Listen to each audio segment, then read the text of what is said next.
Jeg har 2 roomies, som virkelig hader hinanden. Herovre der har vi de 2 roomies. De kan ikke finde ud af at tømme opvaskemaskinen. Og de kan ikke finde ud af at tage skraldet ud.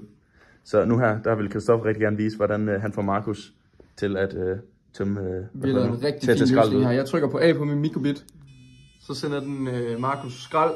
Og den bliver ved, den her lyd, indtil jeg siger, okay, nu skal jeg faktisk tage skraldet ud. Så nu tager jeg skraldet, nu tager jeg det ud. Så siger okay, nu har jeg endelig gjort det. Så confirmer jeg har gjort det. Og så modtager jeg også et flueben. Så kommer der sådan en lille flot flueben der. Ja, men nu er jeg Christoffer, han skal gøre noget for mig, fordi nu er jeg tømt. Nu har jeg taget skraldet. Så nu er han skal tømme opvaskeren. Fuck man, far. Theo, tøm opvaskeren.